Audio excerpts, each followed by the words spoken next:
పార్టీలోనే తనకు ప్రత్యర్థులు ఉన్నారని కంటోన్మెంట్ ఎమ్మెల్యే శ్రీ గణేష్ సంచలన వ్యాఖ్యలు చేశారు. తనపై దాడి చేసి తనను అంతం చేస్తానని కొందరు చెప్పుకుంటూ తిరుగుతున్నారని, 2-3 రోజుల్లో అన్ని విషయాలు బహిర్గతం చేస్తానంటున్న కంటోన్మెంట్ ఎమ్మెల్యే శ్రీ గణేష్ తో మా ప్రతినిధి Siddhartha face to face. Cantonment MLA Shri Ganesh పై కొంతమంది దుండగులు దాడికి ప్రయత్నం చేశారు. ప్రస్తుతం శ్రీ గణేష్ మనతో ఉన్నారు, ఎంతో మాట్లాడదాం. సార్, ఏంటిది, నిన్న ఆకతాయిలు దాడి చేసిరా లేదంటే పొలిటికల్ అపోనెంట్స్ దాడి చేసిరా, ఏమనుకుంటున్నారు? అసలు ఎవరు చేసిరు అనేది క్లారిటీ లేదు. వారైతే ప్లాన్డా అనేది అర్థమైతే లేదు, లేకుంటే అక్కడ జరిగిందా అని అర్థమైతే లేదు. అక్కడే జరిగిన ఇన్సిడెంట్ ఉంటే ఏమైనా ఉంటే డ్రైవర్ మీదకి రావాలి, కానీ మా గన్మెన్ల మీదకి నా మీదకి రావడం, నా డోర్ తీయాలని, మళ్ళీ నా గ్లాస్ తీయాలని నా మీద ప్రెజరైజ్ చేయడం, బండ్లను వెళ్తుంటే అడ్డగించడం, అంటే సైడ్ కూడా జరగనీయకపోవడం, ముందుకు కూడా వెళ్ళనీయకపోవడం చేయడం అనేది ఒక ఆలోచన ఉంది. వాళ్ళు మోటివ్ వేరేలాగా ఉండే కాబట్టి వాళ్ళకి అక్కడ నుంచి తప్పించుకొని పోవడం జరిగింది. తప్పించుకున్న తర్వాత 100 డైల్ చేసి 100 తర్వాత 100లా కొంచెం రెస్పాండ్ కాకపోతే ఇది కాలేదు, ఎంగేజ్ వస్తుండే. ఇమీడియట్గా పక్కనే చూస్తే ఓఈపీఎస్ ఉండే, వాళ్ళకి వెళ్ళి కంప్లైంట్ ఇచ్చినాం.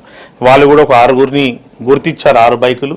మిగతా వాళ్ళు కనిపించలేదు. 6 అయితే లైన్ ఉండే కాబట్టి కనిపించారు, మిగతా వాళ్ళు లేకుండా. బైక్స్ మాకు అందరు బైక్స్ మీద ట్రిపుల్ రైడింగే ఉండే, ఇంకా కూడా ఉండే కాబట్టి వాళ్ళు అతి తొందరగా దొరికిపోతారు. సార్, రాష్ట్రంలో కాంగ్రెస్ పార్టీకి సంబంధించినటువంటి నేతలపైన లేదంటే సిపిఐకి సంబంధించినటువంటి నేతలపైన దాడి చేసి వాళ్ళను హత్య కూడా చేశారు. అసలు మీకు అట్లాంటి థ్రెట్ ఏమైనా ఉందా, లేదంటే ఏమైనా పొలిటికల్ అపోనెంట్సా, లేదంటే నియోజకవర్గంలో ఇబ్బందులా, వేరే ప్రత్యర్థి పార్టీలు చేసినటువంటి దాడా, ఎట్లా అనుకుంటున్నారు? అంటే నాకైతే ఈ రోజు వారికి అలాంటి దాడి నిన్నటి వారికి జరగలే, జీవితంలో అలాంటి సన్నివేశం కూడా జరగలే.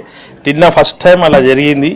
అంతకుముందుకు కొంచెం పొలిటికల్గా అయితే మీరు అన్నట్టు విత్ ఇన్ ది పార్టీయే కొంచెం వాళ్ళని ఎంకరేజ్ చేయొద్దు, వీళ్ళని ఎంకరేజ్ చేయొద్దు అని చెప్పడం జరిగింది. విత్ ఇన్ ద పార్టీ ఇబ్బంది అయినప్పుడు మీరు ఇటీవల గాంధీ భవన్కు చాలాసార్లు వచ్చారు. అక్కడ మీనాక్షి నటరాజన్ను కలిసారు, పిసిసి చీఫ్ను రెగ్యులర్గా కలుస్తున్నారు, సీఎంను కలుస్తున్నారు, మీ ఇన్ఛార్జి మినిస్టర్ను కలుస్తున్నారు. పార్టీలో ఇట్లాంటి ఇబ్బందులు అవుతున్నాయని వాళ్ళకి ఏమైనా చెప్పే ప్రయత్నం చేశారా? ఇది పార్టీ విషయం కాదు. ఒక వ్యక్తి పుట్టినప్పటి నుంచి ఒకటే పార్టీలో ఉండి క్రమశిక్షణ గల్లా పార్టీ సిస్టమ్ మెయింటైన్ చేసినట్టు పార్టీకి సంబంధించిన విషయం. ఇది ఏ గవర్నమెంట్ ఉంటే ఆ గవర్నమెంట్కి వచ్చేటోళ్ళు ఆ పాట పాడిన వాళ్ళు పార్టీకి సంబంధించింది కాదు, నేను పార్టీ వాళ్ళకి చెప్పడం కాదు. కాకపోతే కొంతమంది సపోర్ట్ చేస్తుంటారు, ఆ సపోర్ట్ చేసిన వాళ్ళని కూడా నేను చెప్పదలుచుకోలేదు. ఎందుకంటే వాళ్ళకి రాంగ్ ఒపీనియన్ ఉంటుంది. As a citizen of Telangana నాకు సెక్యూరిటీ కావాలి, సేఫ్టీ కావాలని అడగడం జరిగింది. నేను ఎవరిని పోయి మాట్లాడమంటే కూడా నేను అన్నది కరెక్ట్ కాదు. వాళ్ళ ఒపీనియన్స్ వేరే ఉండొచ్చు, కానీ నా ఒపీనియన్ నాతో జరుగుతున్నది.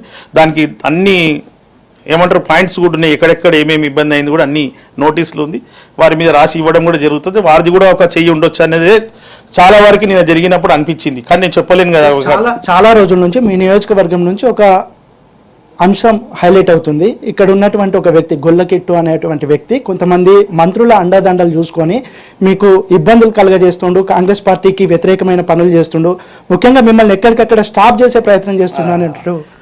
అంటే దాంట్లో అన్ని కరెక్ట్ కాదు, అన్ని రాంగ్ కాదు, కానీ కొన్ని ఆయన లెక్కలు ఉంటాయి. ఆయన ఏం చేస్తారంటే డామినేట్ చేయాలి, వేరే వాళ్ళని ఇబ్బంది చేయాలి, ఎవరిని పడితే వాళ్ళు చంపుతా అని. గత ప్రభుత్వంలో ఇది జరిగింది, కానీ కాంగ్రెస్ ప్రభుత్వంలో ఇది చెల్లెదు. కాబట్టి పోలీస్ వాళ్ళకి చెప్తే గవర్నమెంట్ తెలుస్తుంది, కాబట్టి పోలీస్ వాళ్ళకి చెప్పినా ఖచ్చితంగా వారి మీద యాక్షన్ తీసుకుంటారు. పోలీస్ విషయం పక్కన పెడితే పార్టీలో ఉన్నటువంటి డిస్టర్బెన్స్ వల్లనే ఇవన్నీ జరుగుతున్నాయి కాబట్టి పార్టీ దృష్టికి, పార్టీ పెద్దల దృష్టికి ఈ విషయాన్ని మనం తీసుకువెళ్లే ఆలోచనలో ఉన్నారా? లేదు, పార్టీ పెద్దలకు ఎవరితో మాట్లాడడం కాదు. ఇదైతే ఆయన వ్యక్తి ఎప్పుడు ఏ గవర్నమెంట్ ఉంటే ఆ గవర్నమెంట్లో ఉంటాడు, అంతే.